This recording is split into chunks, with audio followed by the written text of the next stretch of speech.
Okay, it says I'm live.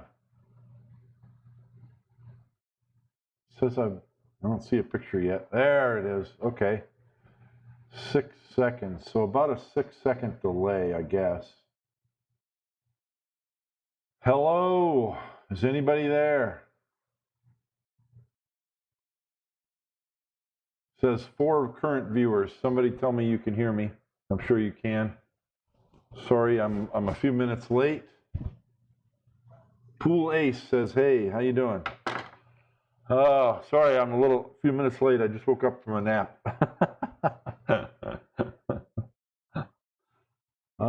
This one's going to be a little more casual. And I'll check the stream. I'll check the chat often. I could put the chat. Should I put the chat up on this window? No, I'll just come back here for it. 9 in the side. Oh. I'll check the chat window, so if you guys want to ask me questions or just BS or whatever, let me know. I'll check this somewhat frequently. Today, this is usually lately in my live streams I'm doing the daily 50. Oh, hey, let me let's see. Oh, okay, I can do this. There I am. This can be a little more casual. Usually I'm doing the daily 50 and I'm all serious and trying to run a lot of balls and not talking much. So this is a little more casual, a little more informal. This is just gonna kind of be a stream of consciousness thing. I wanted to do a little bit of practice today, and I'll tell you what, scheduling some practice on a live stream is good because I can't get lazy. It forces me to not make an excuse. It forces me to go ahead and have the practice session as I intended, and then you guys get to see all my mistakes and good. Sounds good. Great. And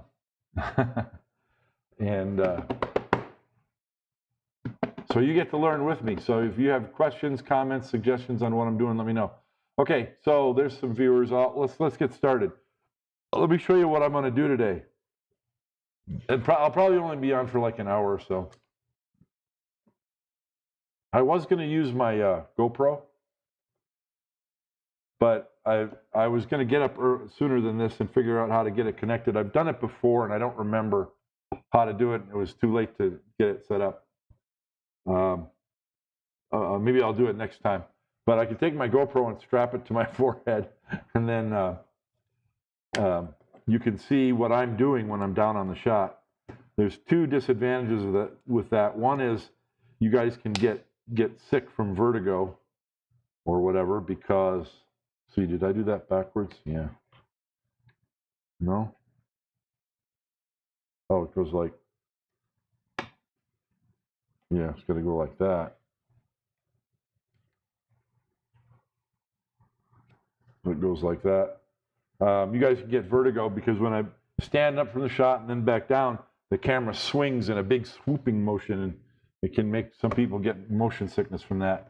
And then the other thing is, if I'm moving around, you're going to see my dirty dishes in the kitchen and other things. So I might do that next time, but not this time. So let's see. I'm going to turn this selfie camera off. I'll go back and forth. I had to lower the brightness, and I'm not putting my shoes on. I don't care what anyone says. I had to lower the brightness because I was playing with this, and I messed with the settings a little bit because depending on where you put this, you can get a lot of glare from my lights. So maybe it'd be hard to see these numbers. I put those numbers on my. Anybody watch Star Trek? It kind of looks like a bat'leth. Like right now, the number 1 is a little washed out, but that's just because of the lights. By the way, we're going to see some changes to the lighting. So what the heck is this? Pretty obvious. I think a lot of you can kind of figure out what this is. It's a trainer. And by the way, full disclaimer, I did not invent this. I made this one, but this idea was presented to me by Mark Wilson when I took a lesson with him, and I don't think he invented it. Somebody else showed it to him, but he had, or maybe he did invent it. I don't know, but he had one made, and he had me use it a little bit, and then I've used it a few times, but I want to do more with it. Basically, it's for playing position. So you just challenge yourself. Like, for example, I could set up a cut shot like this 14 ball and say, okay, I'm going to shoot the 14, and I want the cue ball to stop in this slot number 6. And so you look at the shot and decide how you want to hit it.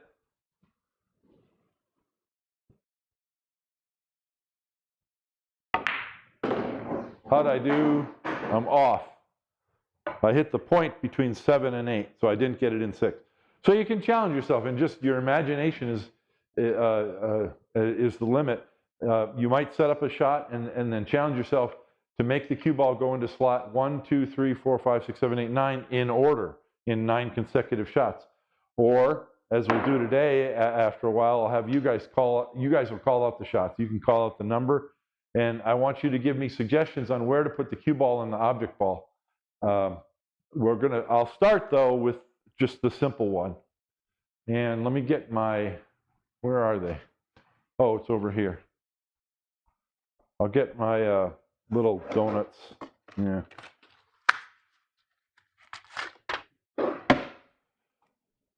So I'm going to put these donuts on the table for this, and I'll move them around if we change shots.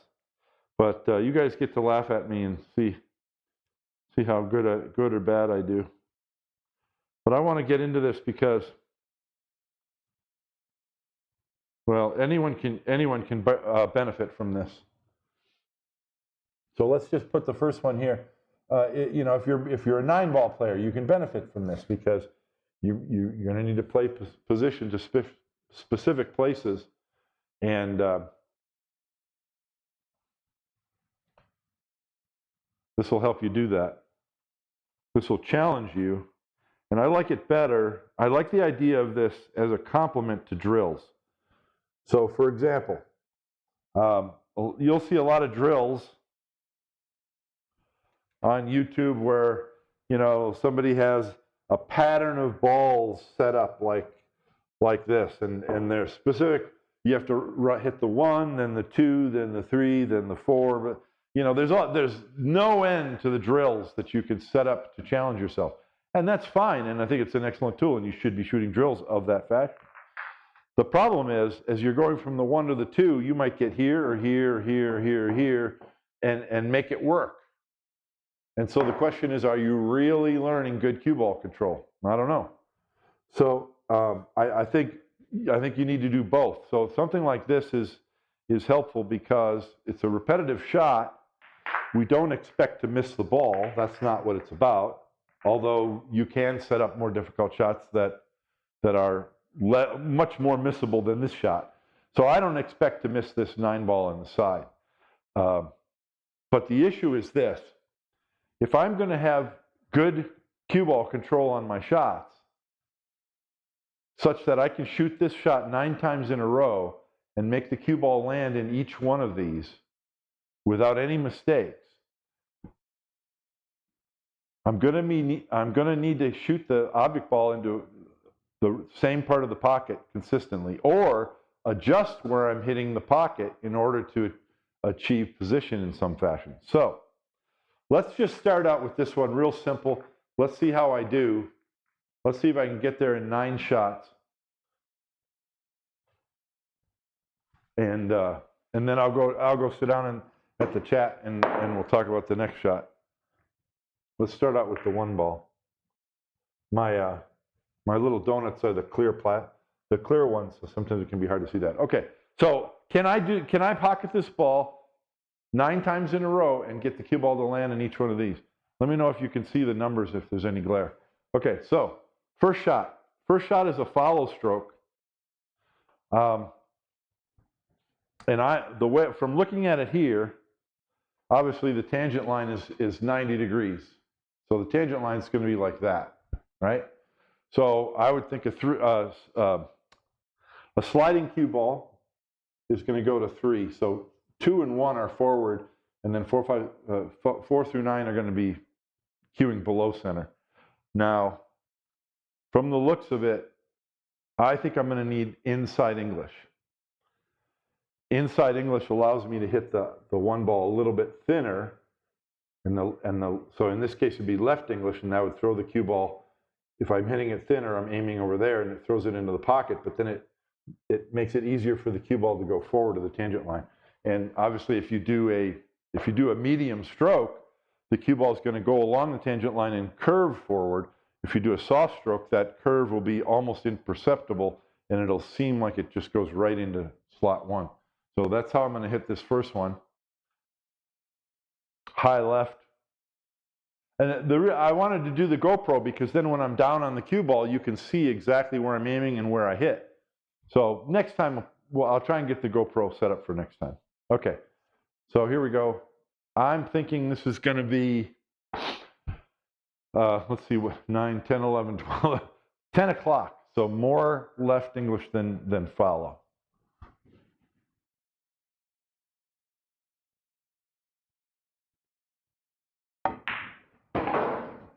Pretty good, right into number 1. We're starting out with this simple one just to establish a baseline of what in the heck we're even doing. We're going to do more complicated shots than this. Okay, so now into number 2, and I know that a sliding cue ball should go right into 3, so this is going to be no side English, just a little bit above center, and I want to aim right into the center of the pocket. As I mentioned, you can pocket the ball and miss the slot if you don't aim correctly. You might be aiming for the center of the pocket and hit one side or the other, and that's what causes the cue ball to not go where you expect. So this drill is going to train you not only to control the cue ball, but to aim precisely which part of the pocket you want to aim into. Okay, slot 2.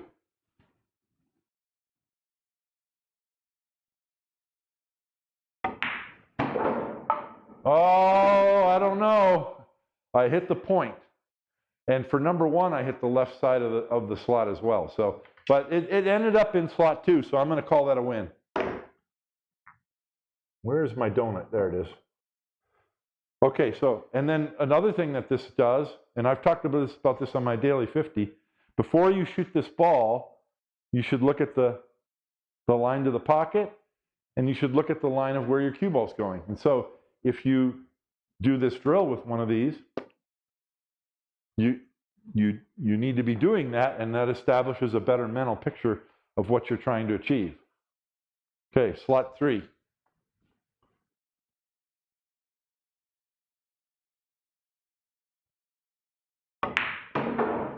Right on the money. Now it's going to get more challenging. Okay, number 4. I need to hit a little bit below center.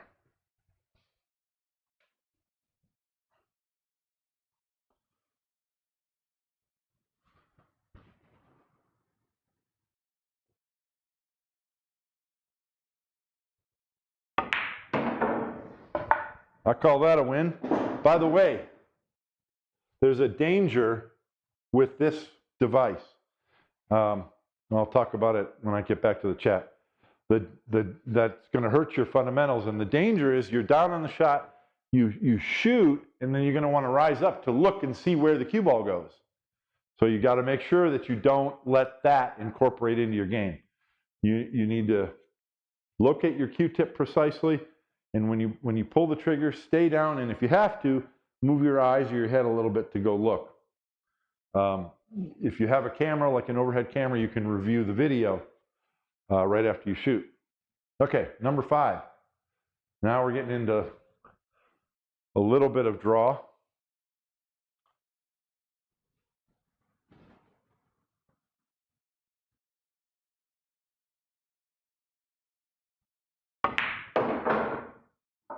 Not bad. I've hit the left side, I think, of the circle. We should come up with a name for those. Somebody come up with a name. What do you call these? Are they slots? Are they semicircles, pockets? I don't like any of those. What do we call these? What do we call each one of these in that? What did I just do? Oh, I did number 5. So now we got a number 6, which is a draw back to there. So, and I'm also looking at where the extension of that is to the rail. So that goes to the first diamond approximately. So that helps me as well, because that's exactly what I might do during a game. I might have an object ball that's here, and I want to get the cue ball to the rail here, so I have an inside angle. For example, just as an example. Okay, 6.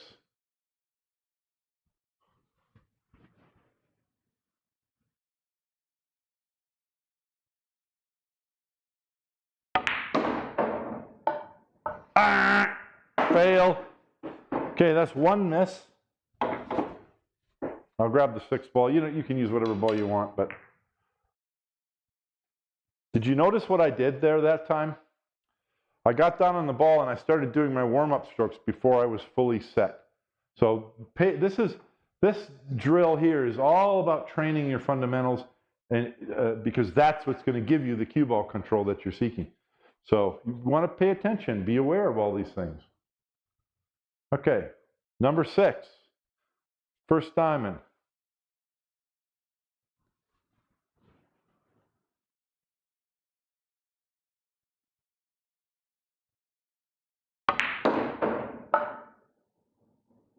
Oh, I don't know.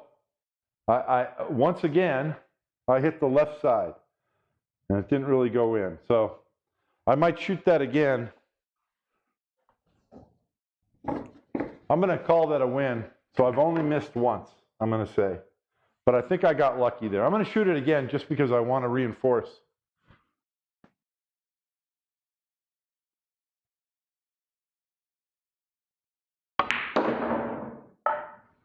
That's better. But I've got 1 miss. Now I need to go to 7, and I'm feeling like when I'm down on the shot, I feel like I want to undercut the ball in order to draw it more. But I don't think I need to for number 7. I might use a little right English because that allows me to hit it fuller, and then I can get more draw. So let's start with that. You're going to find oh wow, number 7 is like a scratch. So I can just think about drawing it enough to scratch. Your smooth stroke with a level cue is going to give you more action than a less efficient stroke. So that's what this is about, is developing that touch.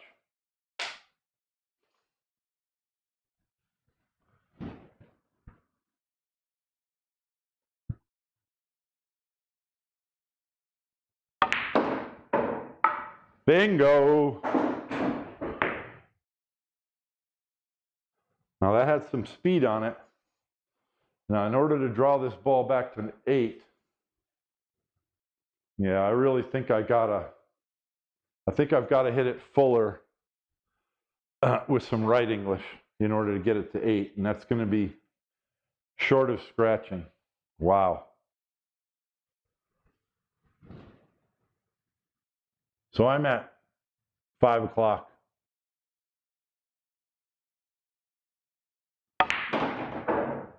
Oh, well, that's kind of a win, maybe. I hit the left point again, but it finished inside. So I'm going to call that a win, but I'm going to shoot it again. Notice how much speed I had on it. And watch where the object ball enters the pocket. I don't know where it entered, if it entered to the right or center. So let me do this again. This is 5 o'clock. But I'm going to hit it softer. I'm going to hit it smoother and see how much more action I get on it.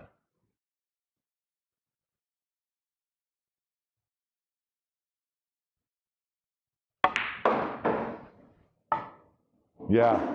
See how much more it drew? Okay, so I've had 1 miss. All right. Now number 9. Doesn't look possible, does it? Yeah, probably is. This is going to be like 4 o'clock. A lot of right spin so I can hit it really full.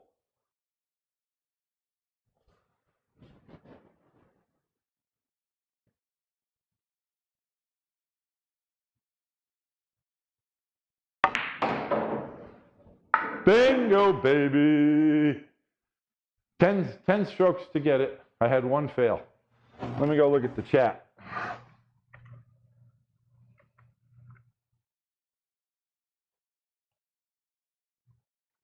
What do you guys think of that? Plinko receptacles? Targets. I like target. I'm going with target for now. And I put those numbers on there so you guys can call out which one you want me to hit. So the lighting's great? Good. I made it a little darker because the light can glare off those numbers, but I think you can see it. Okay. So somebody think of a shot you want me to shoot. I'm going to set one up myself. By the way, what I just did is like the simplest version you can do. No, there was no rails. So I want to shoot shots that where you the cue ball has to get to a rail. And you could even do 2 and 3 rail positional routes, trying to get the cue ball to stop in there. I mean, you can see how you could make this really difficult. So there's one that I'm curious about, so I'm going to set it up. And somebody think of a shot you want me to do and how to describe it, and I'll do that next. All right.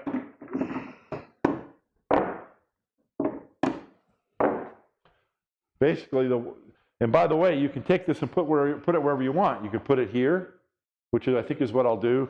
You could put it here, for example. So you could set up like this shot and go 1, 2, 3, 4, 5, or you can go 9, 8, 7, 6, 5, 4, 3, 2, 1. Whatever you want to do. One of the things I want to do later is this shot, just a rail shot with this down here, and get that cue ball to go into each one of these. And I'll even from here is even harder. Should I do that now? Yeah, let's do that now. Because this is one that I feel like I really need a lot of work on. I do not have a lot of confidence in getting this cue ball to go where I want. So let's make this tough. Let's push ourselves. So I'm going to pull up this donut. And this is not a frozen rail shot. This is, I don't know, 1/2 to 3/4 of an inch off the rail. So I'm putting this donut here so we can get it in the same place every time. Well, I hate this shot, so this is great to put this on the live stream. This is something I've needed to practice for a long time, and I think this is a great tool to do it with. Okay. This is going to be a lot more difficult. All right. And I'll tell you what, let's put it here. Let's put it here, because you're never going to play position into the side pocket. But there are occasions when you play close to the side pocket. You might have a ball right here. Now, you'd probably want to play the cue ball to the upper side, but let's challenge ourselves to get it here. Okay. All right, so get rid of these glasses. Let's go 9 through 1. And you don't have to do this in order either. Maybe you shoot this drill, and in 9 shots, you get it to go in each one in order. Okay, then set it back up, and then have somebody, or just roll a dice or something and randomly pick a number. Because now if you're going to go to here, and then down there, and then over here, it's challenging you to see the line and cue it properly each time. Okay, so I'm going to go 9 to 1. So I think that's going to need some inside English. And I want the cue ball to go right into number 9.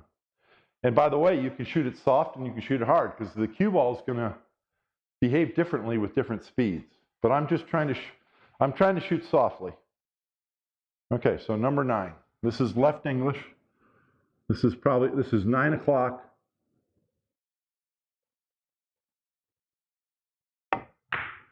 Just a little bit of 9 o'clock. All right, I'm going to call that good.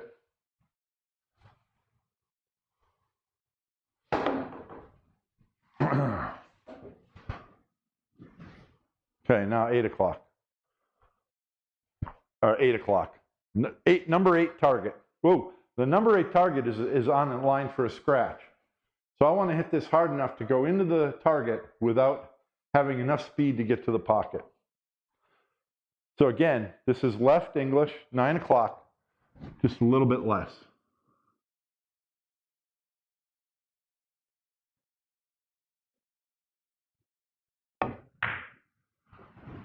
Okay, that's a fail because I missed. And that's, remember when I talked about here? I talked about which part of the pocket are you hitting? Well, obviously here, I did not aim for center pocket, or I didn't hit it center pocket. I hit inside. So the fact that the cue ball went into number 8 is very instructional, because sometimes when we're shooting pool, we get so focused on where the cue ball is going that if we forget to look at the object ball before we shoot, and we miss the shot, like I just did. That's exactly what just happened. And so even though the cue ball went into 8, if I cut the 2 ball enough to pocket it, the cue ball might have hit the point here, gone into 9. So they've got to work together. That's what this drill is doing. You've got to hit center pocket, because if you don't, then where the cue ball goes is irrelevant.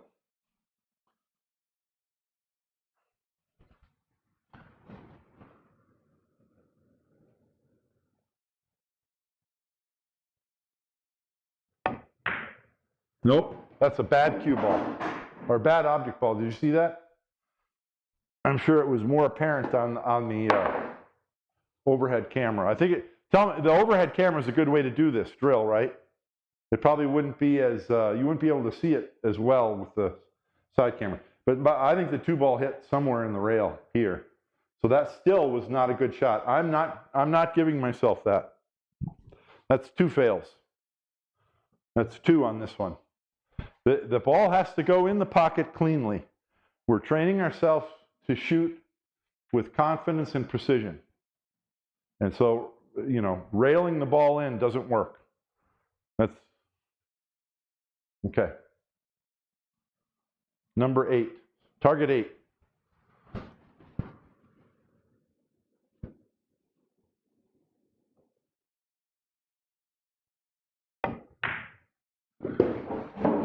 That's a good shot. I don't know if it touched the rail or not, but that was cleanly struck. Way more cleanly than the first 2. So it's, remember, this is not just about the cue ball. It's about the object ball too, because you've got to hit the object ball correctly or it doesn't count, because you can't reproduce it during the game. Okay, number 7. Cleanly in the pocket, number 7. Now, this can be done 2 ways. Can I get the cue ball over here with just a straight high ball hit?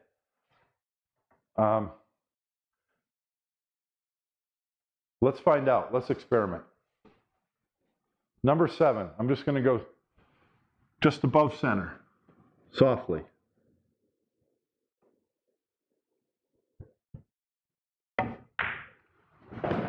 Yeah, that's good. So, well, with an above center hit, typically, where'd my spot go? There it is.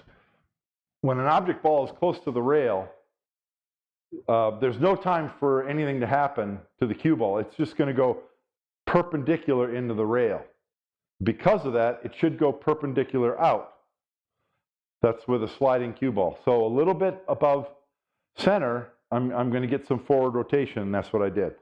So now it's a little, and it's better when you're controlling the cue ball, when you're trying to control the cue ball in a fine way like this, it's better to do it with adjusting the height of your Q-tip above center, above or below center, than it is left or right English. So again, 6 ball. So so I know that a sliding cue ball is going to bring me straight across, probably into number 4. What am I on, number 6? So I've got two adjustments. Both of these are going to be above center. So we're going for number 6. And that's aimed, where is that aimed? Yeah, just a little bit above the first diamond.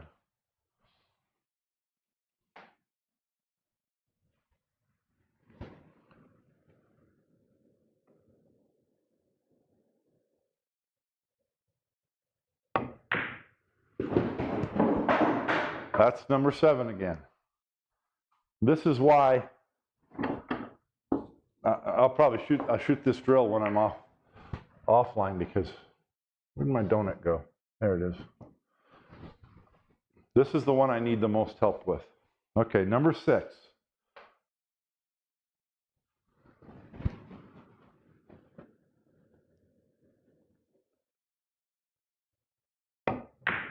The most practice with. All right, I got number 6, but I don't know. Did that object ball go cleanly? I don't think it did. You know, when you're hitting the ball softly, you can get away with it. So let's see. I'm going to do that again, but I'm going to put speed on it.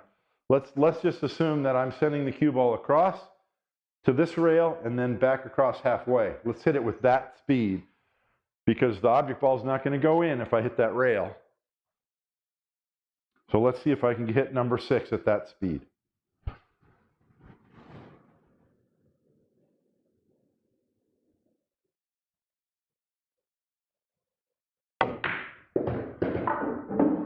Nice.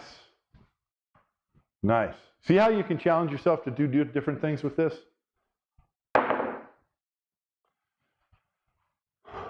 Okay, number 5. So, number 5 is just almost straight across, but not quite.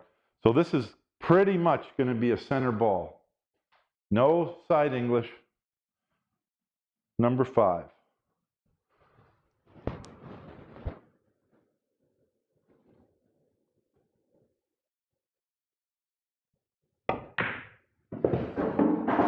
That's number 6 again. It's good to know I can do that.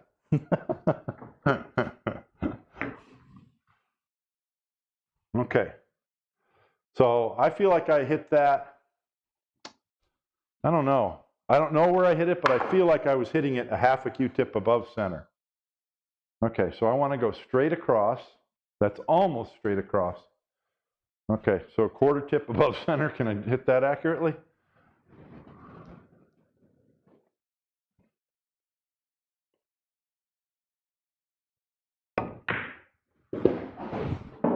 Still number 6. You can see how important it is to hit that object ball accurately, because if I overcut one shot and undercut the other and it still goes in, my cue ball is going to be all over the place. You have to hit that object ball accurately. All right, come on. Target 5.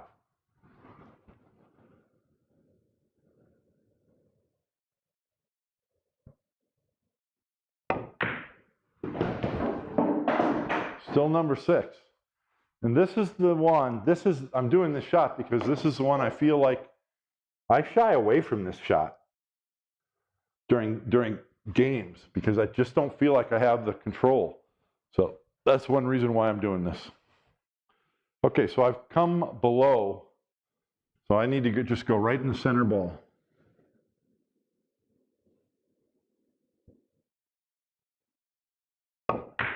Nope, that's 6 again. How many is that? That's at least 4 times that I've failed to hit number 5. That's why I'm doing this. Somebody think of the next shot for me to shoot. Okay, so number 5.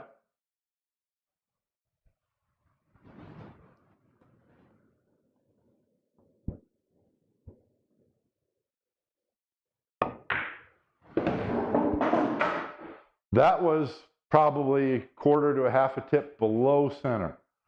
So that's good for me to know. Let's just go right to the next one.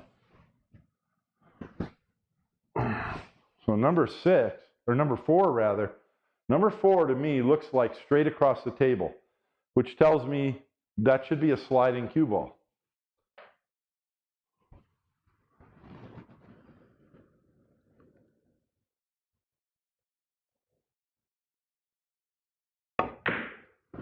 Yeah.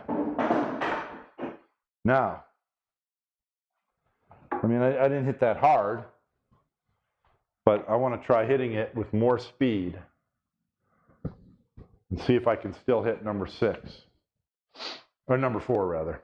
6th ball, number 4. Same thing. Hit it for... I want to hit this with enough speed where if this wasn't here, the cue ball would hit this rail and come almost all the way back to the side rail. So straight across. Right into number 4.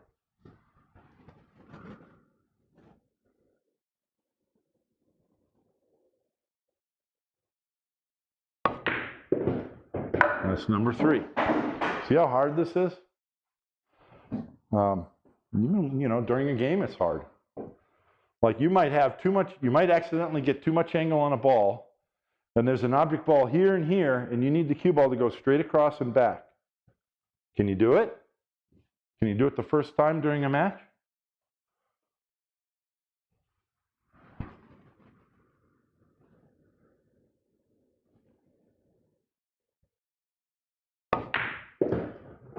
Nice. I maybe didn't hit that as hard as I was thinking about, but I'm gonna move on. But you can see how you can challenge yourself and how this helps you to know where the cue ball is going. Okay, so now number 3, look at that. That's just a slight difference coming back up. No side English. I'm not going to use right English. But you could do it. You could do this where you shoot it twice, once below center and once with right English, to try to get the same result as an experiment. But I'm going to do this one just a little bit more below center. Number 3, target 3.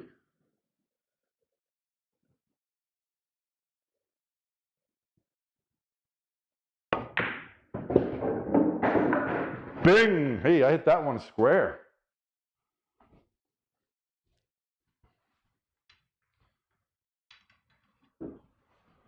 All right, number 8. And when you're done with this drill, like let's say you're shooting this drill, you got to put this on the other side of the table, come over here and shoot it to the other side, you know? Put the cue ball here and cut it this way. And by the way, if you're a right-hander, look how compromised my stance is. So I've got to figure out how to get low, so get my cue level. You're going to find it more difficult than this side. You always got to do your drills to both sides. Okay. So a little bit more below center. I want to come up here. That's in between.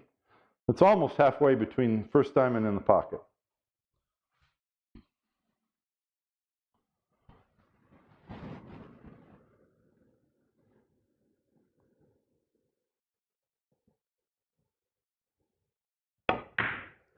Nope, wow, that's 3.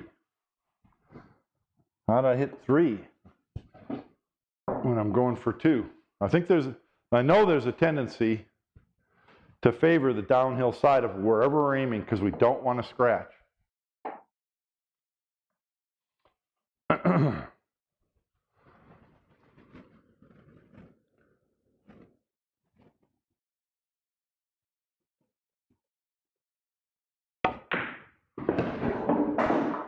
Bing! That's fun when the cue ball goes circles in and out. All right, last one. Number 9, just short of scratching.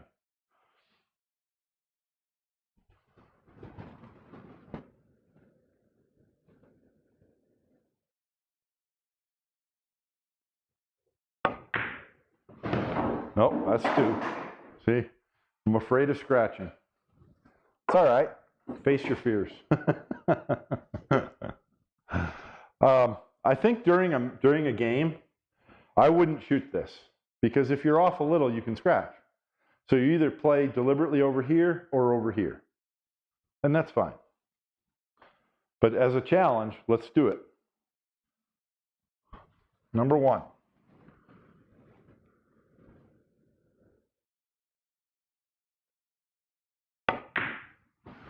Wow. That was the worst shot I've hit today so far.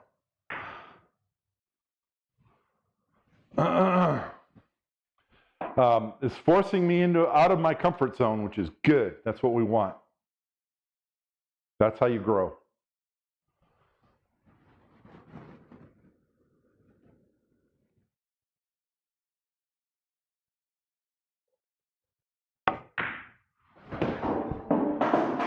I'm taking that.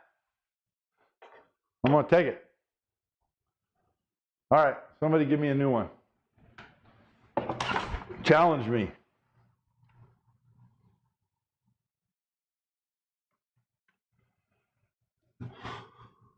Nobody? Nobody's got the shot to challenge me? Oh, well, it says excellent connection, but I'm getting the circle going in circles. So I don't know if you guys can see what's going on. Why is it doing that?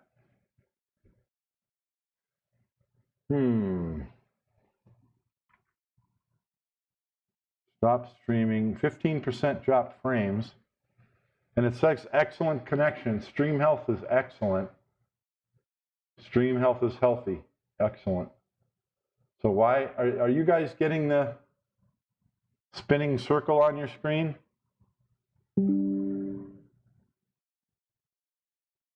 Something's telling me that you guys are. Let me go to YouTube and see if that's what I get.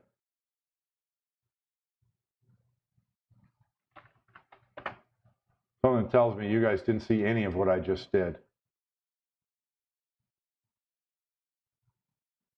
Live stream, that left, okay. Buy on blue, sell on red. Go to YouTube and see if that's what I get. Nope, it's working. Oh! I'm missing all this chat. Something tells me you guys. Oh, there we go. Now it's caught up. Okay. Let's see what you. Oh, there's a whole bunch of stuff I missed. Okay. Buy on blue, sell on red. Oops, let me go to turn this off. Yes, you could set up obstacle balls. That's a more advanced version. But I don't know. That's really I think that's more for other kinds of drills. For this device, this target trainer, let's call this the target trainer. I don't think obstacle balls is the point.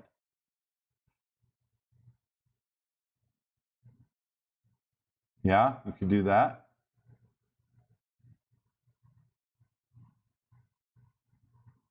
I'd like to try lining his 4-ball lineup drill, going forward 1 rail through the line, and also try 2. Oh, that's a good one. Let's do that.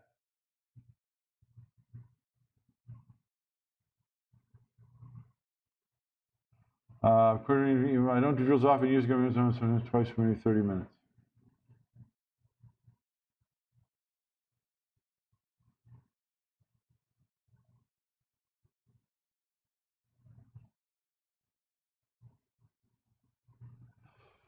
So is it because you're hitting these shots soft enough that the minimal backspin is converting to a slight overspin? It could be. So what he's saying, what S3204 is saying, if you hit the shot softly, below center, for example, the cue ball will spin backwards on the way to the cue ball. But if you hit it soft enough, the friction will stop the backwards rotation, and it'll slide and then roll forward. So that's going to convert to forward roll, a little bit of forward spin after it hits when it hits the object ball. So that's a good point. You might want to do the drill that I just did, maybe I'll do it later, where you're hitting it with a more medium speed to simulate, to get the cue ball to not convert to forward spin before it gets to the object ball. That's very important. And then judge your performance that way as well. I think that's an excellent, excellent point.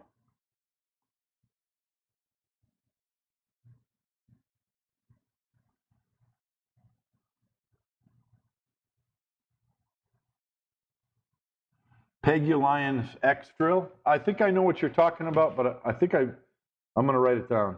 Pegulion X drill. I'll look that up and maybe I'll do that another time. 20 straight-in stop shot attempts where the object ball is near mid-table and 3.5 diamonds 3.5 diamonds from any corner pocket, and cue ball 3 diamonds further away. And 20 stops, well, can you make all 20? If so, then count successfully in refrigerator to surprise the result. I bet I can do 20 in a row. I do that type of thing all the time, and the setup I think you're suggesting, here's one of these donuts, I'll put it right there. And then you're saying 3 diamonds away. Obviously, if the cue ball's on the rail, my percentage on this shot from here is going to be low, but from here, it's going to be close to 100%. Because you can your stance and bridge nothing is compromised. I'm just going to make that every time. Every time I'm going to make that. Boom, boom, boom. And you notice perfect stop shot on the cue ball. Now, so I'm not going to do this today because the point of this is the bat left trainer. But this is similar to the shot that I made I made a video about Joshua Filler shooting something like this. So now that the cue ball's near the rail and I'm still trying to stop the cue ball, much tougher shot. All the fundamentals are the same, but your cue stick's a little bit elevated. So the one thing I noticed that Joshua Filler did is he lines up straight. He gets down on the shot with a level cue and sights it. And when it's good, then he lifts his cue stick.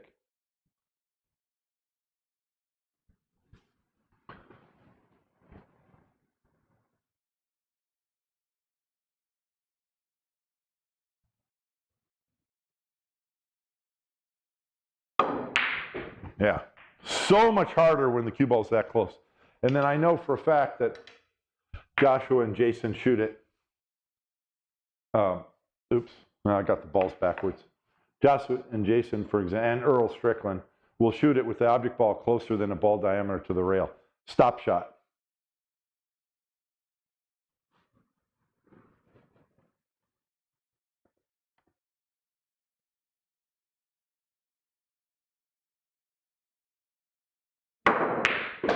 That's a lot harder shot. That's a lot. But you see, I just made it. But that's not what we're doing today. Let's see. Let me look at the chat. I think somebody gave a good suggestion. This is a really good one. Let me look at the chat. And I got to turn the... Oh, you guys didn't see that because I had my selfie camera on. But you saw where the object ball went. Oh, you had to refresh your Wi-Fi. Yeah, I don't know why I'm getting that. Okay, let me turn this selfie camera off. So I got a good suggestion. Let me set up a shot. Let's see. How do we want to do this? Let's do... I'm in straight pool mode, so I'm not too far away. This might be a good one. How about this?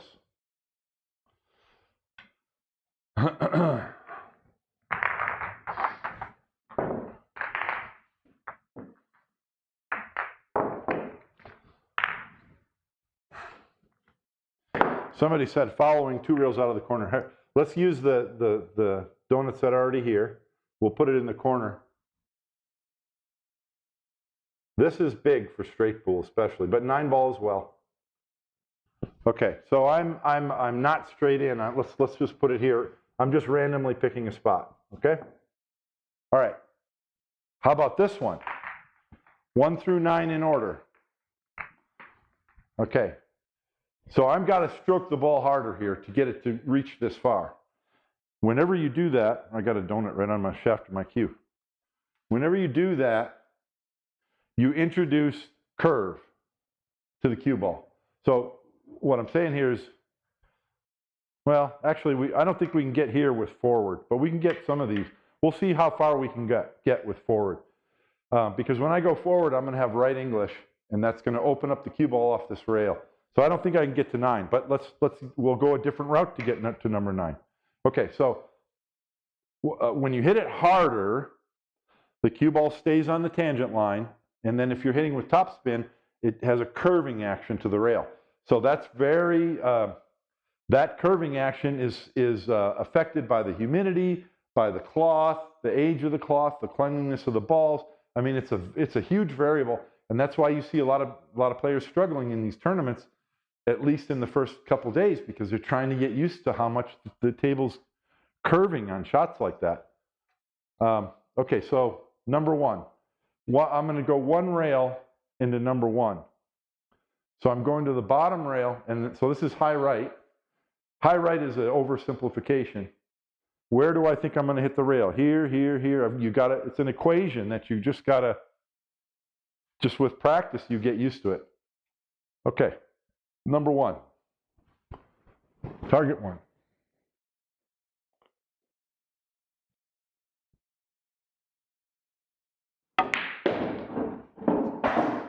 Well, I went two rails and got in one. But that's not a win. I was trying to go one rail. I could lie and say I was trying to do it two rails. I felt like I was cueing that at 12:30. 12:30? Between 12 and 1. Very high on the cue ball.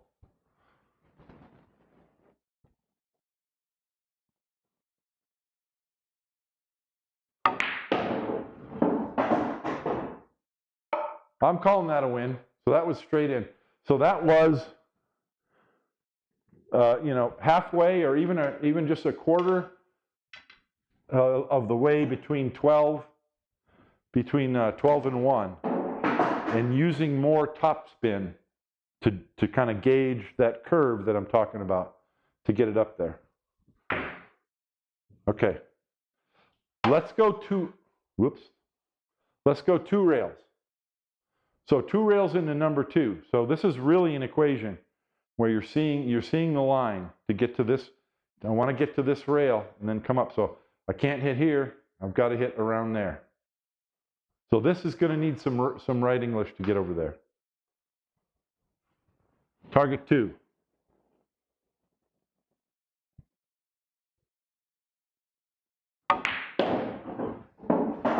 No, I hit it too far below.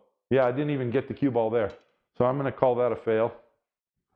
I don't like how quickly I stood up off the shot. So we've got to add a component to this training. When you're using this thing, you can't start training yourself to jump up. That would be horrible. So we're adding an element. If your head isn't down in the address position when the cue ball hits the wood trainer, it's a fail, even if you get the cue ball in the slot. Okay? All right. Target two.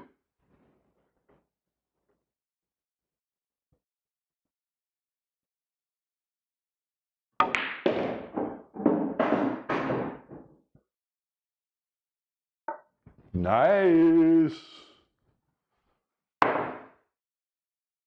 I think that's a rule. If you guys ever get one of these or make one, you've got to make that a rule. Okay, number 4, or that was number 2. So now we're going to number 3. So same way, but this time instead of the first diamond, we want to hit 2.5 diamonds. So this is going to be closer to 2 o'clock, but you've got to get forward spin on it to get it forward of that tangent line.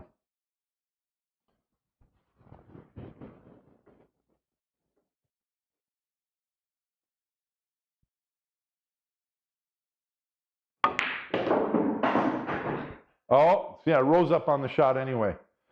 But I still hit number 2, so that was a double fail.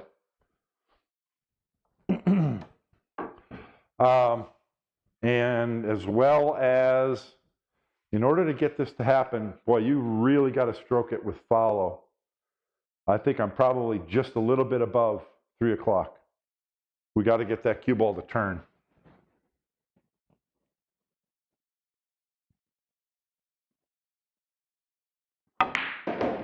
There we go. You stay down. Wow, that's still number 2. It had a lot of spin.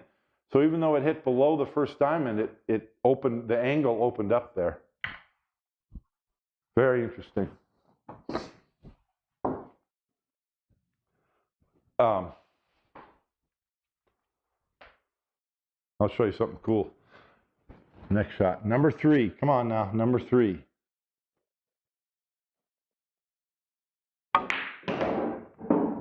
Lay down. Now, so I opened it, it hit the point. I opened it up a little more, but you can see how hard it is. And like I said, this is highly, highly dependent on how slippy your table is and your rails. One more try. Let's get it in there. Number 3, going 2 rails. So, boy, okay.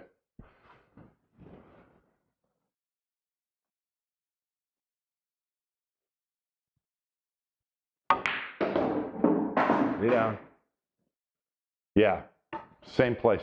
That's really hard because you got to get that cue ball to really turn and get, initially I thought it would have to hit here, but it's got to hit here because that English is lengthening the angle out off of that rail. So there's nothing wrong with playing at 1 rail as well. So let's complete this 1 rail. Target 3.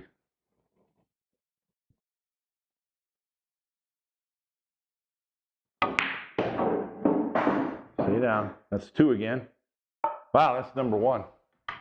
Interesting. I like it though. This is really opening up things for me. Okay, target 3. No side English.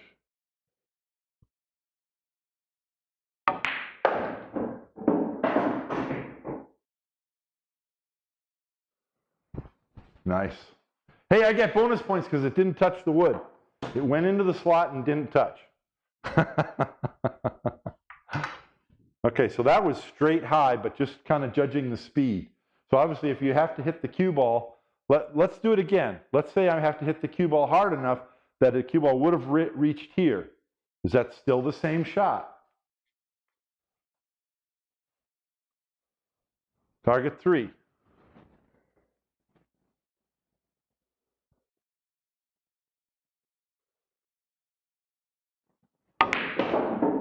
No, see? When you hit it harder, the cue ball stays on the tangent line longer. So you get a different behavior. This, what I just described, is what makes pool so challenging. There's no geometry class or system that's going to teach you this. You've got to practice, practice, practice to get a feel for the table you're on and for the balls in general. Okay, target 3 was speed to get to the head rail.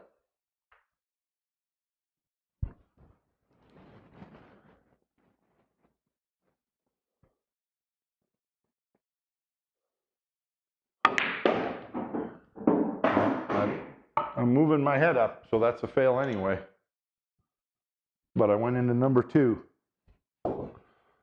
See how hard this is?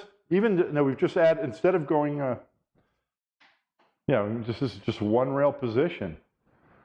Okay, target 3.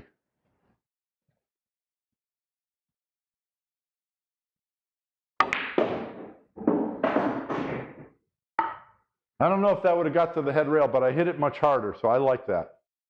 That's a win. I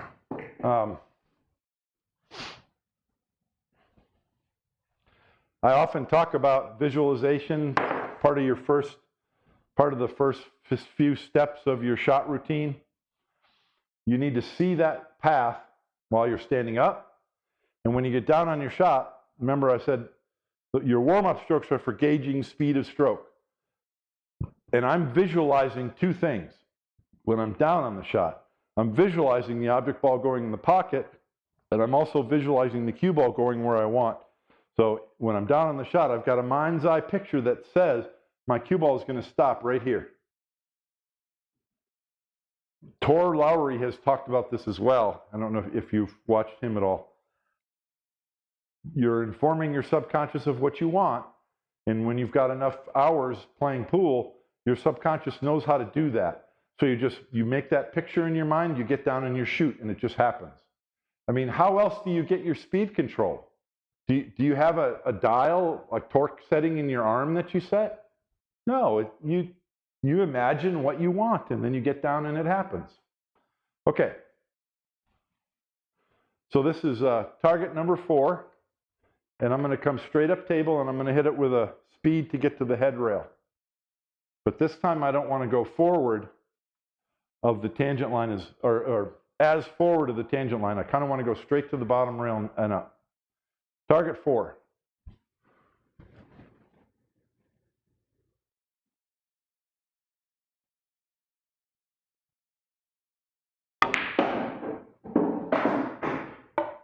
Okay, that's 3 again. But I like how I hit it. I like the speed I hit. Target 4.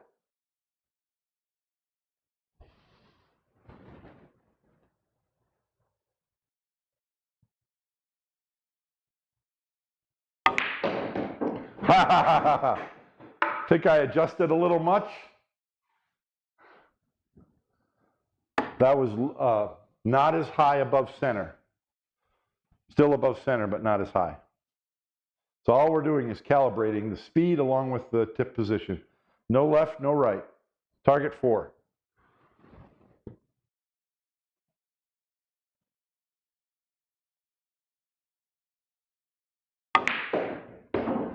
That's almost. I call this bracketing too. If you're first learning something, or even if you're advanced and you're just trying to fine tune it, I've hit it in 3 and I hit it in 7, and then where? 5. So I'm bracketing. I'm getting closer. And that's what this training device forces you to do. Forces you to be more accurate, more deliberate, more intentional of what you're doing.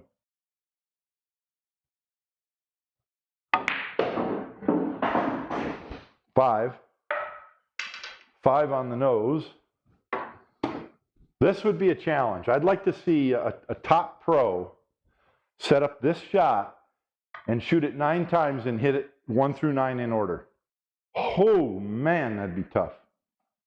Okay, target 4.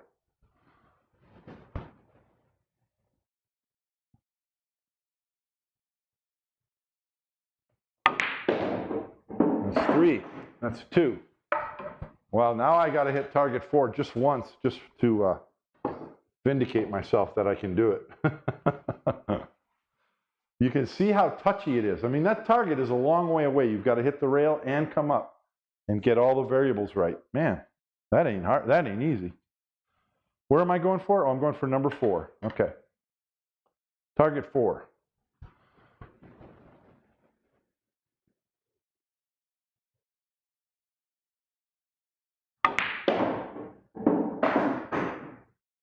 That's 3. Man.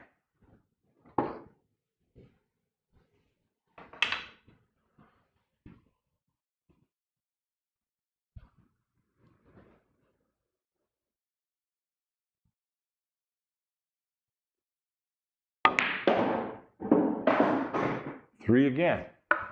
I thought it really felt like I adjusted. So I've hit 3 twice now, so I know where that is.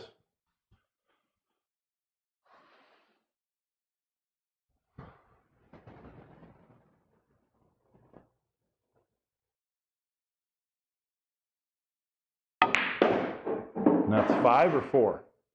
Oh! 5.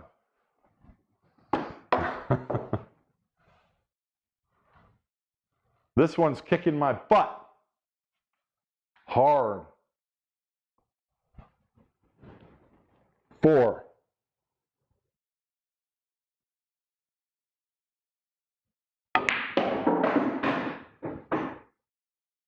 Ha-ha! Don't ask me to do it twice in a row. Oops. Now, I've already hit 5 once when I didn't try to. Can I hit 5 now when I'm trying?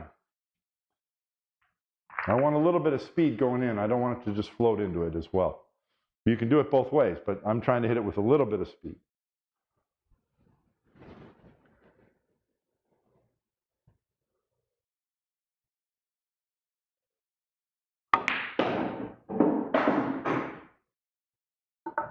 Thank you very much. Can we get to 6, 7, and 9? Now the tendency is going to be to want to use some left English. I don't think I want to. I'm just going to go a little bit below, a little bit lower. I'm above center, but I'm going to 6.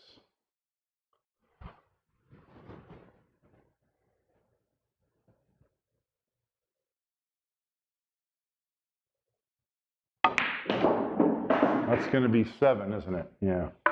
I caught myself, when I initially addressed the cue ball on that one, I caught myself putting a little bit of left English on it. And, you know, during competition or whenever, that English can mess you up.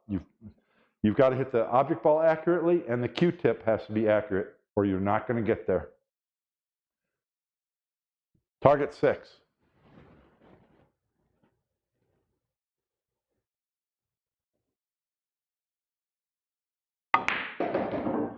That's 7 again. And this is no side English. I'm just varying my cue tip position. I love this. I'm learning something here. Because I'm making a conscious, deliberate, now I keep coming back to 7. I'm making a conscious, deliberate, a more conscious intention to my cue tip placement than I might otherwise. Because you got to. Number 6.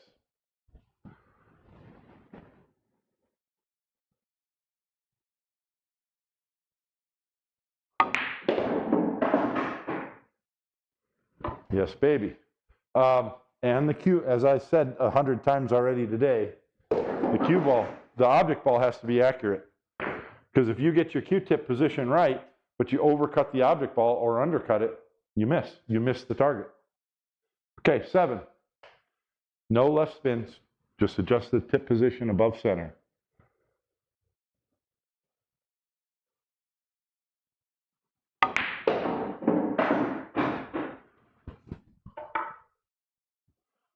Okay?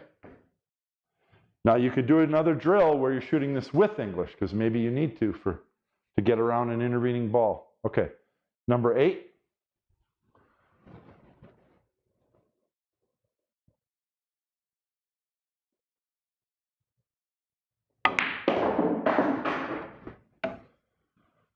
Almost. Almost. But that was 7. Target 8.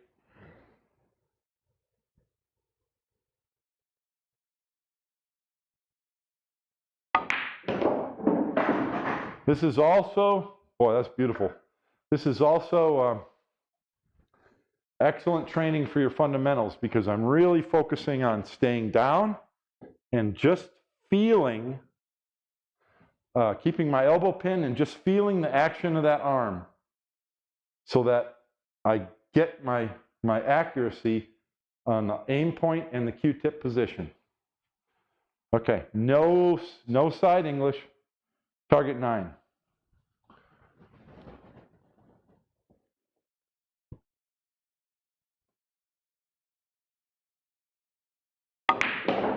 Oh, I scratched.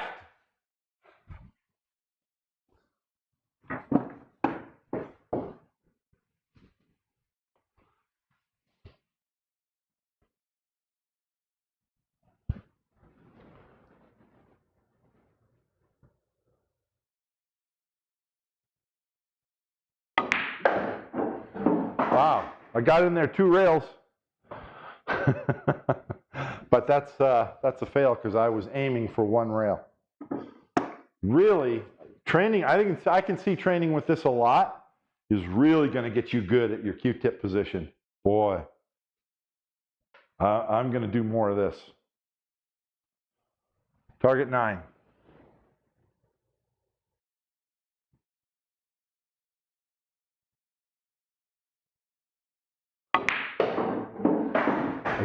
I think when I release the cue, I unconsciously kind of twisted and put a little left English on it, because I know I want the cue ball to go that way.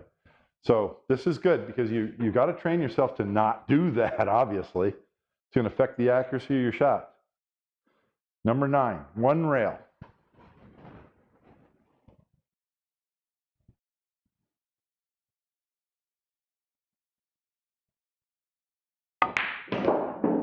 Every shot's going 2 rails. I've hit it 3 times going 2 rails. Why is that? I don't know why. One rail, target 9.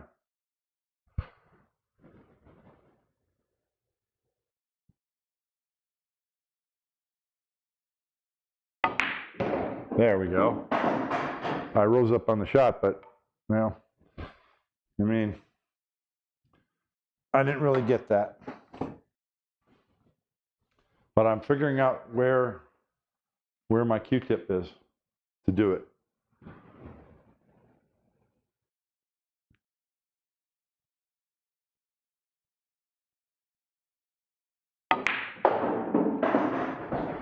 Pretty darn close.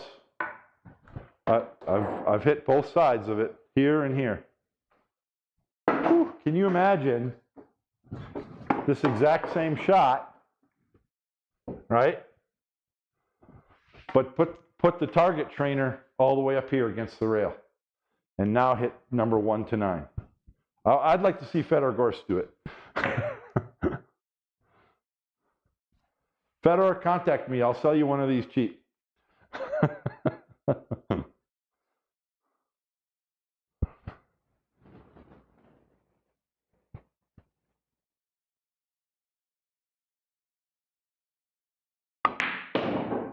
Oh, come on.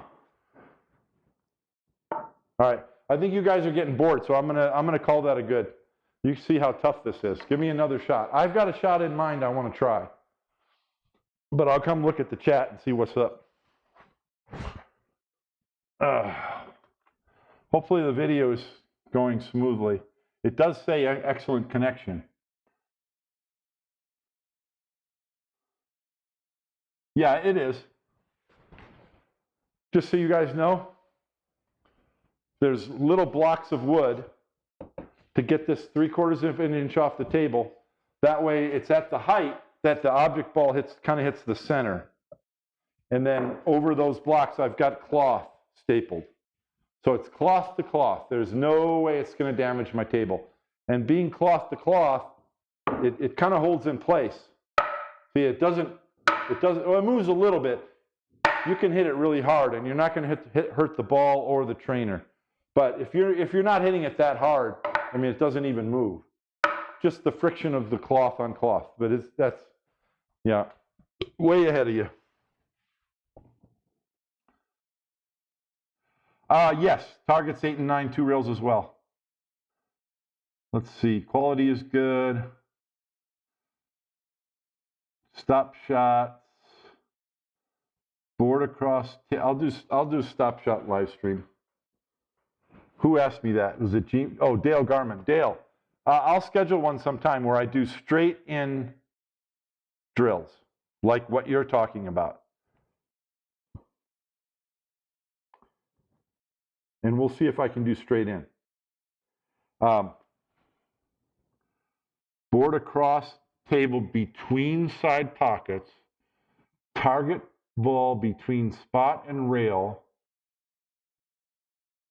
cue ball. Yeah, you know, Douglas, you can make this as hard as you want, as you can see. Yeah. What I mean is,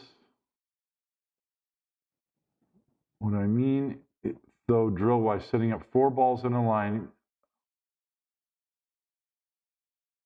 Yeah, QLHSRK, send me draw a picture of that and send it to me. I'll do it next time because I'm not understanding. Yes, pool ace, correct. I do not yet have that shot in my repertoire, and you can see I still need more practice, obviously. All right, let's see. Who said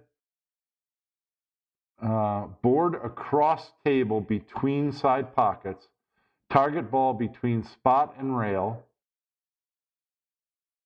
Spot in the side rail or the foot rail? Cue ball off, and yeah, because I don't, tell me what you want, Alan. What I think you're saying is this, between the side pockets, and then you said object ball between the spot and the rail. But which rail? That could mean target ball between the spot and the rail could mean here, or it could mean here. That's between the spot and the rail. So which way? And then you want the cue ball where?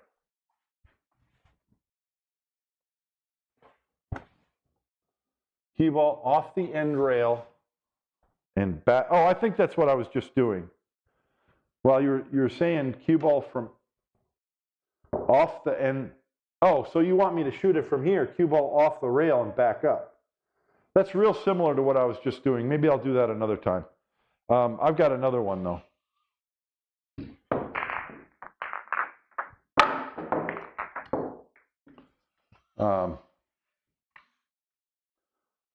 I want to do this. I'm going to do this one. Let's put this spot here.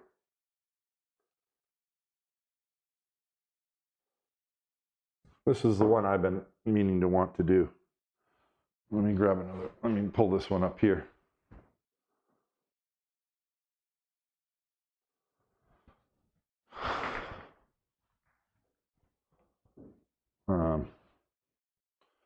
How about right there? Okay, cut shot, simple cut shot. We're going to make this shot every time, right? But we got to move the cue ball up table to a specific spot. Okay? Let's go 9 to 1. So one rail, and I need the cue ball to come here. Maybe my next ball that I'm going to pocket is up here. So I want to hit speed to hit this rail, but not much farther. Just to this rail and off. So number 9. No side English.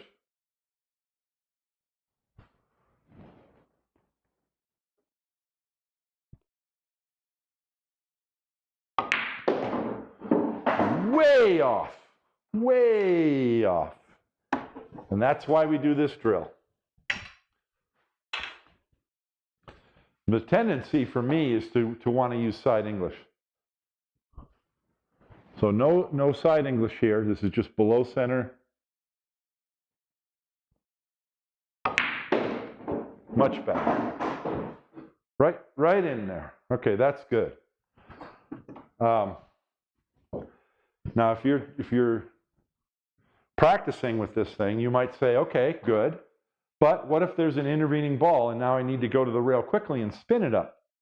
So now I'm going to use right English to get there. Same, number 9. And that didn't work. Now that cue ball, if you watch that back, you're going to see that cue ball do a little dance off this rail, because my rails, I mean, this cloth is over a month old, but I'm the only one plays on it, so it's still a little soft and springy. Right English only.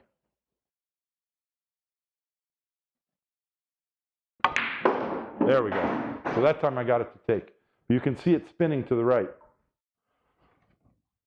So what I'm saying is you can use this trainer to challenge yourself to do it more than one way. You could also make the cue ball come up higher and use inside English to kill the angle.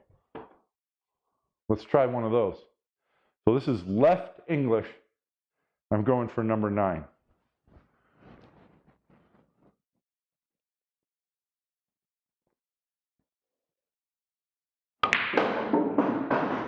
How about that? That'd be a hell of a thing. 27 shots. 27 shots and get it every time. Okay. Now I'm going to stick to center ball now. Number 8. Target 8, center ball.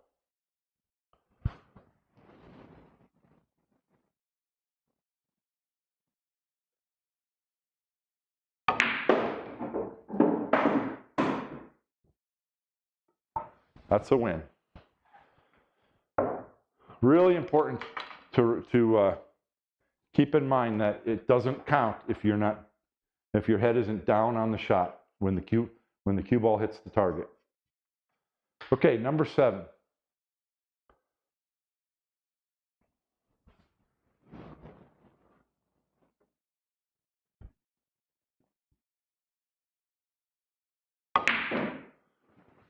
How about that for a fail?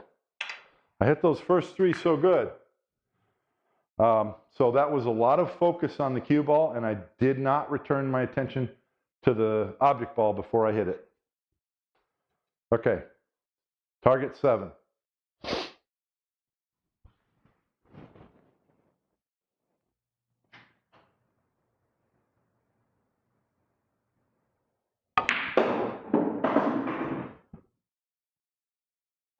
That's a win.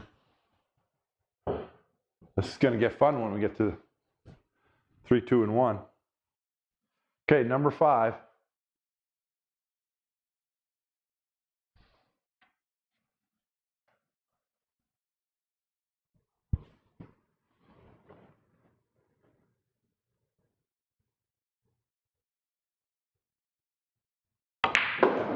Nope, that's 6 again. Gee, I didn't even get to 6. I feel like I dropped my elbow on that one. I don't know if I did. Come on now. So it's all about visualization. I'm seeing that line before I get down on the shot. Number 5. Target 5.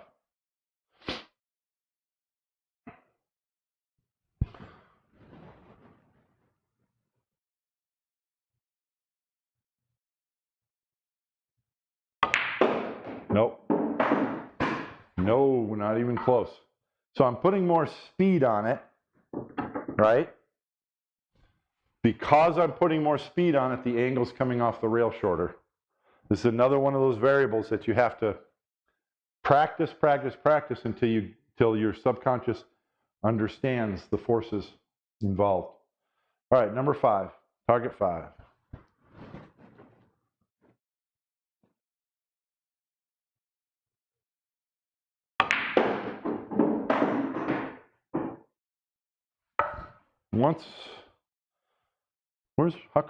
How come balls 4 and 5 are, oh, because I've shot them out over, all right, whatever, doesn't matter. Okay, that was 5, now we're on 4, which is way up here. So I think I'm still hitting the cue ball below the side pocket, number 4.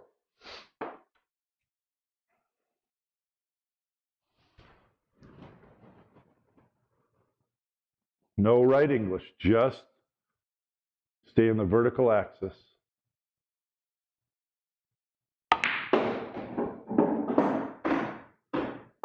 Okay, that was 3.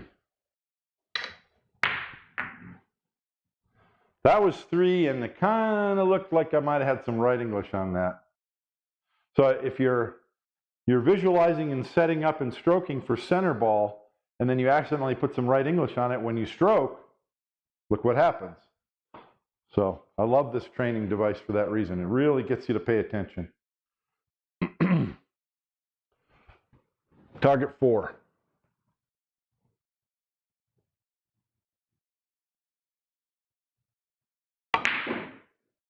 How do you like that? Doesn't count. That does not count. Cube object ball last. Target 4.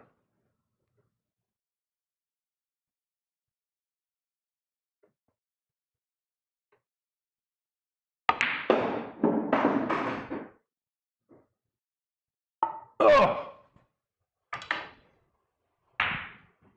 That's good though. We're bracketing, we're learning, we're figuring it out. That's amazing. It went all the way back to 3 from there. Okay. Target 4.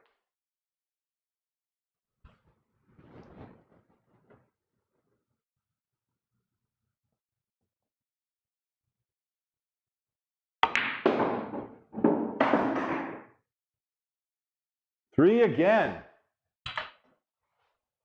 After I get 4, what are the chances I hit 3 on the first shot?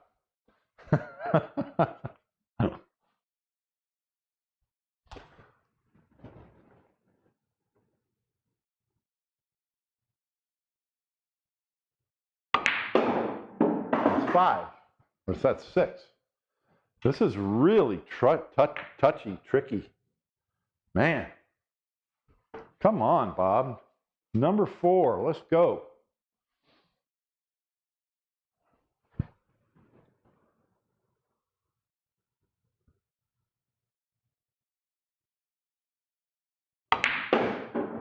Might have it.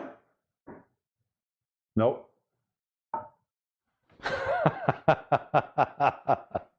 The center line is over on the 5 side.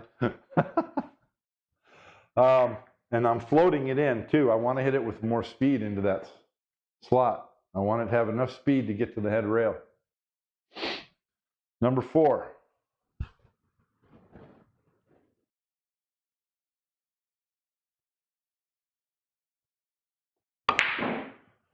Wow. Wow. Man, this is tough. And this isn't even, I mean, we can develop much more complicated shots than this. You could put the thing angled this way and go 2 rails into the slots. How tough would that be?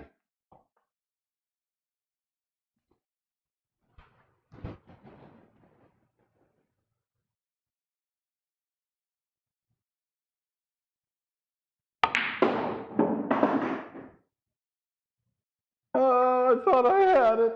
I thought I had it. Number 4.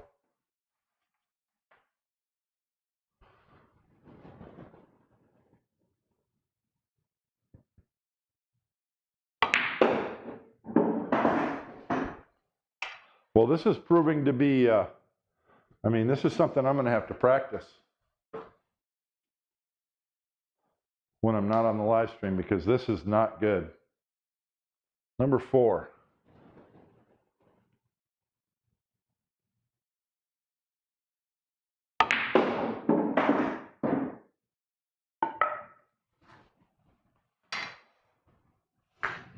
I don't have enough balls left to get through the drill with 1 rack of balls.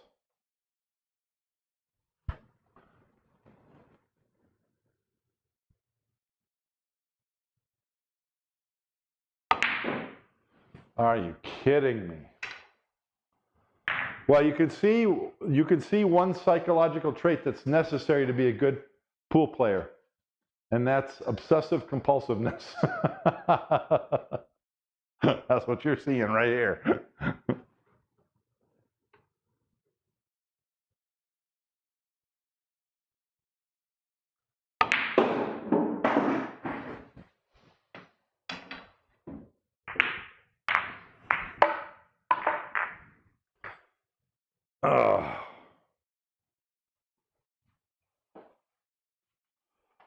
Number 4.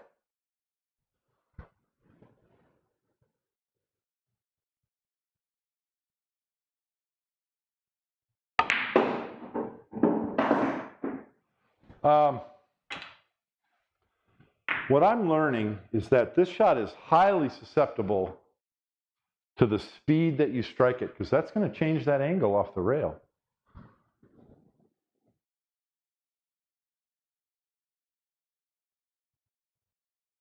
I might have it. Come on, get in there. Oh, thank God we can move on to a different shot.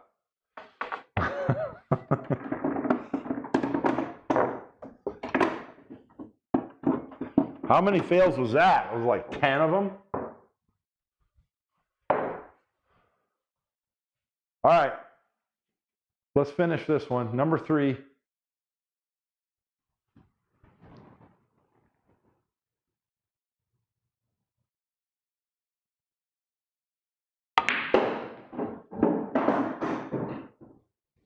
First try. Why is that?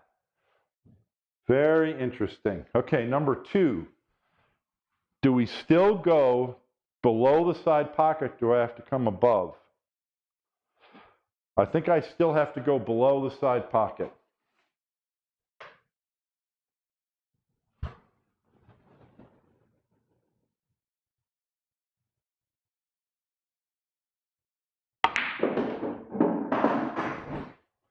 Which that is not.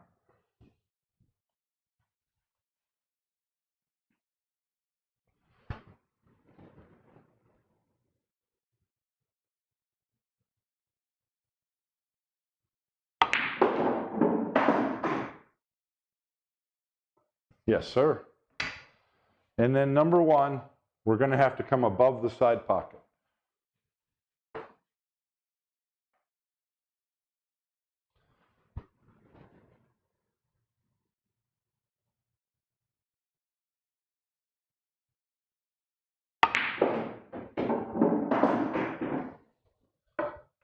That's a tough one. Overcooked it.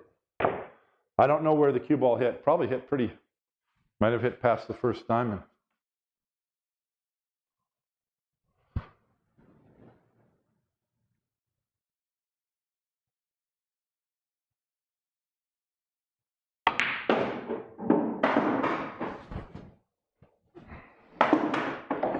When you think about it, if you look at this shot, if you got a compass and measured the degree of angle difference from here to here to here, that's not a lot of difference, man. I've said it before, pool, it doesn't look like it to the uninitiated, but pool is a game of precision.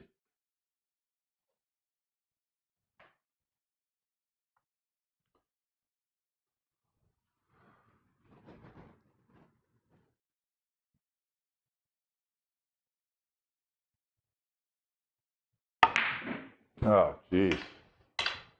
I could feel that my setup wasn't very good. So we're training everything that we do here with this.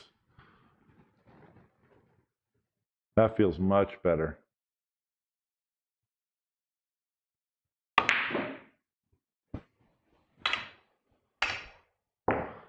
Felt better, but how come the object ball didn't go in the pocket, Bob?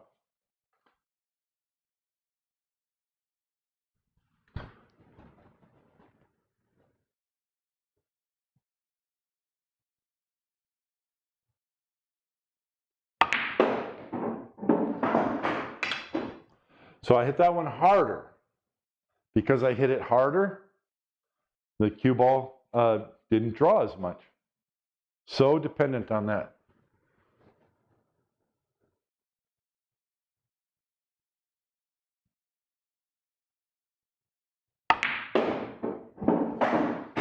Did you see what happened there?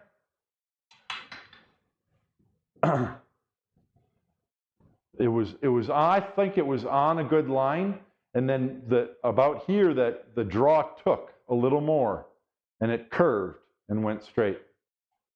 And this is so susceptible to how much, that's what I said on those forward shots, how much how much the cue ball slides before that takes.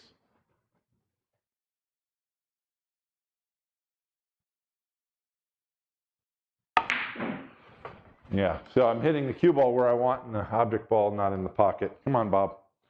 Target number 1.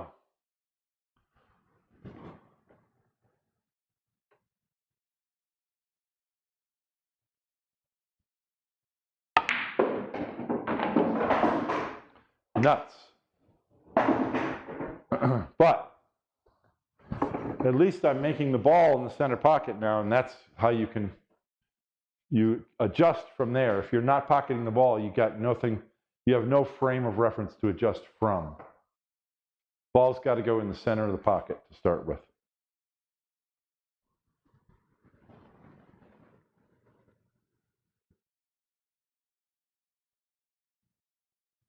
I think we got a winner.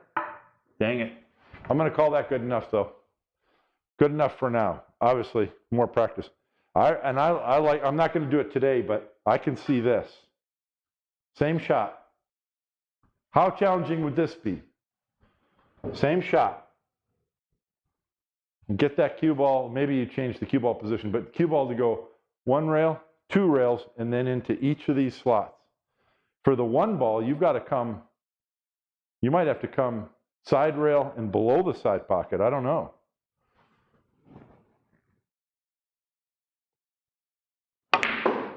Yeah, that's going to be so hard to do. Might not be possible. You might have to do it more like this and go 2 rails into each slot. All right, let me look at the chat. What do you think of this drill? What do you think of this training device?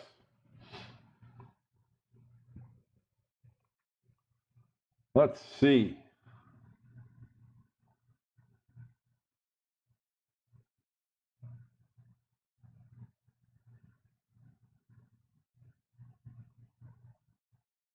Yes, pool ace. The same shot with where I had the trainer before, I can see going 2 rails to 8 and 9. You know, there's no hard and fast rules. Challenge yourself. You know, there's no limits to your imagination to how tough you can make this drill to improve your cue ball control. I like the fact that if you don't have consistent fundamentals, you're going to be completely lost trying to use this trainer. And so that's good. There's nothing wrong with starting out with a simple shot like that little easy shot in the side pocket that I started with. And challenge yourself to make it 9 times in a row with a different cue ball, successful cue ball in each of the 9 slots in order. Oh, Alan, almost exactly what I just finished. Okay, good. Good to know. Is the way to overlay the 3 different shots you did to get the ball? I would be curious how different the paths were when viewed at once. Well, yeah, I mean, if you want to, sure. You can do a screen capture, get the video, and then get an editing software and overlay them and compare. Drill would drive me to drink. Well, you know, Chris, that's not a problem if you already drink. That's how nitpicky I guess you now. Be interesting to see percentages. Yeah, this was just my introductions. Do you have plans for how to build it? No. I thought about selling these. I did sell one once to someone. The problem is that it can be expensive, not because it's complicated or all wood is expensive. You know, it's going to be $60 for a 4x8 sheet of plywood. You don't want to use cheap plywood. You've got to get a furniture grade that's very flat and level and everything and has good grain to it. And then you've got to lay it out. So you've got to have a center point which is 4 feet away from the radius, and then mark your radius, and then you've got to mark each angle. It takes a long time to lay it out. You've got to lay out each angle along the radius, and then mark the center point of each circle. And then in order to do this, did I use a circle? I think I used a hole bit, a 4-inch hole bit. So you cut the circles out with a 4-inch hole bit. Then you got to go in with a jigsaw and cut it off at each tab. Then you got to sand each one of those 9 things, and then you have to use either a jig or just a steady hand to cut the radius on the other. It just takes a long time to cut it and get it nice and accurate. So if I was going to make these to sell them, I'd have to charge like $150 because it takes at least an hour, if not more, to lay it out and cut it. And then you got to sand it and finish it and everything. Then you got to attach you got to do recessed screws that are just long enough to attach the feet. And then you have to have cloth, and I don't have a whole lot of spare cloth. So I'd have to buy some cloth. I could probably find somebody who's recovering their table and buy a piece of scrap cloth and just cut out pieces to staple on there. But it would be so expensive. I don't know if anyone would buy it. It's kind of the thing that if you are anal retentive enough and you're a woodworker, you have some woodworking tools, you could build one. You could build one. That one has 9 slots, and so I made it for a 9-foot table. But you could probably do one with eight. Well, what do we call it? Targets. 8 targets for an 8-foot table and 7 targets for a 7-foot table. And yeah, if you want to improve your game, is each slot pocket width? It's up to you. I mean, you can do it however you want. Let me see if I can show this on the screen while my selfie camera's up. Yeah, probably not. Let me try and show. So let's see. The ball is 2 1/4. So it's approximately simulating a 4.5-inch pocket. So you could change that if you wanted to. You could make these 4-inch diameter, and maybe you'd get 10 of them in a single piece of wood. You know, this is 4 feet wide. From here to there is 4 feet. It's a 4x8 sheet of plywood. your 9-foot pool table has 50 inches of playing width. So I've got, well, this is, geez, it should be 50. Why is it less than, it's tighter than that. Let me see. Yeah, I've got 50 inches rail to rail. That's 49 and a half. So that what that tells me is I didn't cut it from the 4-foot width. I cut it from this width. So if you can imagine a 4x8 sheet of plywood, 1, 2, you're not, I mean, you're going to get like 4 or 5 of them out of a single sheet at most. And then it just takes a lot because you got to find where this radius is, and it's like 4 feet away, more than 4 feet away. So you got to be able to lay out this radius, right? And then lay it out again here, and then cut all those circles. It just takes a bunch. I mean, it's not hard. It's super easy to do, but it just takes work to do it. It takes time. Yeah, and this is, I think, simulating. It's probably 4.5 or a little bit over 4.5 pockets, which I think is fine. You saw how difficult it was. I don't think you need to make it any tougher than that. It's pretty tough. All right. What time is it? How long have I been at it? Where's my... Let's see. 1 hour and 42 minutes. Just place a sheet of paper on the table as a target. Yes, you could definitely do that. In fact, in the old days, there's a lot of stories about people, putting a $100 bill on the table and challenging you to shoot it. And if the cue ball lands on the $100 bill, you get it. So that's an alternative for sure.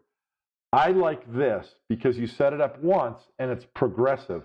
So you're shooting the same exact shot and adjusting your Q-tip position to hit each of those targets. I think that's better. Let's not say that it's better. Let's say that it's a different kind of drill than just putting a piece of paper on the table as a target. And you can do that. We used to do that. Let me grab a piece of paper. Here. Let me do that real quick because it's another good. I mean, there's no end to training drills that you can do, right? No end. And why not? They all challenge you to be better. So what Dale's talking about, some people use a $1 bill or a $100 bill, or you can just use a sheet of paper. And what we used to do is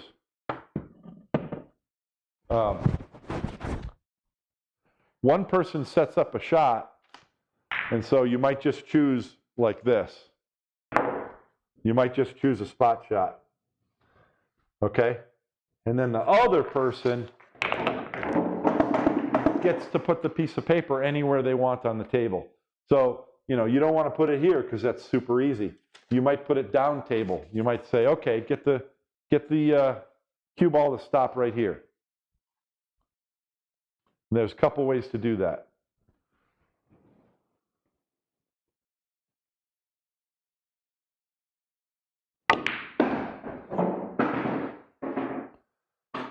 Whoa, I almost got it. My speed was off a little bit, but you get the idea.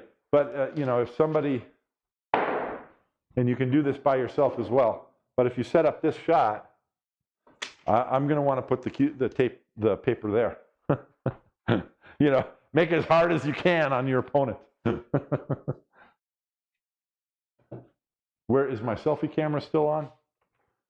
Yeah, sorry, you guys, I've screwed that up. Okay, so you might put the target there. So now I've got to draw the cue ball to the side rail and back across on the right line.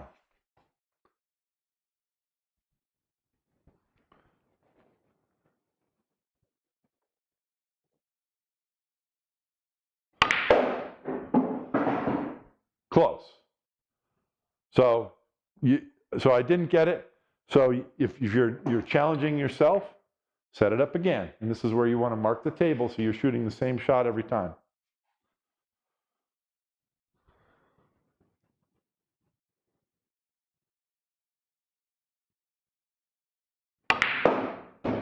Oh, I did the same thing and I didn't hit it hard enough. Here's my OCD coming out. I can't stop until I get it. You need a little of that to be a pool player.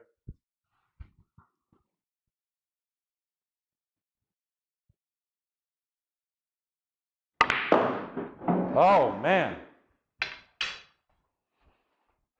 I am trying to put just a touch of left English on this. Not a lot.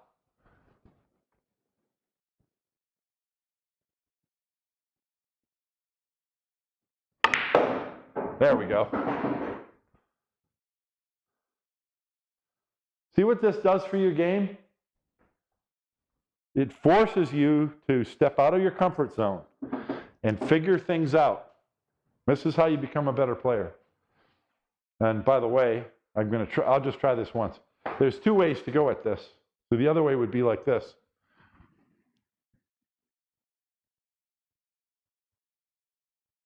I didn't hit it hard enough, but you see the idea. So you can do that. That's just another way of doing the same thing. But it's different. And you can just take this and randomly throw it out there. Right?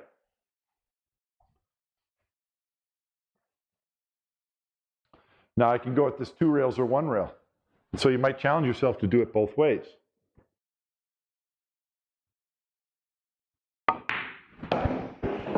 Oh, I hit that way too soft.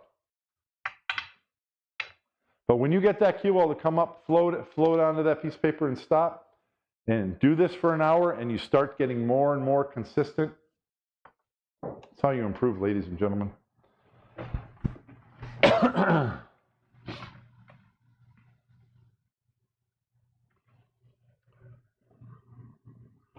Cut cardboard into Bob's template. Well, yeah, but it won't work quite as well. I think the wood is better. Anyway, yeah, somebody could make it out of plastic. Somebody who's got a large format CNC could maybe use some of those acrylic sheets, and then you could get the CNC to come down and just cut them all out really perfect, because then you just draft it in the computer. And once you have it drawn once, you just place it, and you could cut a whole bunch of them out of a single sheet really quick with a CNC. And then you'd have to cut some feet out and glue the feet on and put some cloth on it. If somebody wanted to, they could come up with a real professional looking thing. But again, I still think it's just going to be a lot of work. There is, Little Chris has a sponsor that does these, and I bought this one too. I've got one of these too. So that's not what this is for, but this is moonlighting billiards. Little Chris is sponsored by these guys, and I like this, but this is simply a tool for setting the balls up. If you want to do a lineup drill, you can set the balls up using this. It's easier than setting them one at a time, and you get a more accurate setup. So, but this would be the type of thing. You could make it out of an acrylic sheet like this, and then come up with some type of feet with a leg. There you go. There's a business idea for somebody. But I don't think it makes sense unless if you have a large format CNC to set it up with. What else?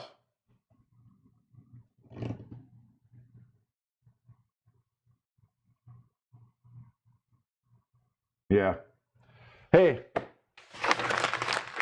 for those of you who weren't watching, this earlier today, during my daily 50 straight pool run attempts, this was my 15th attempt. I've been doing it for 2 weeks.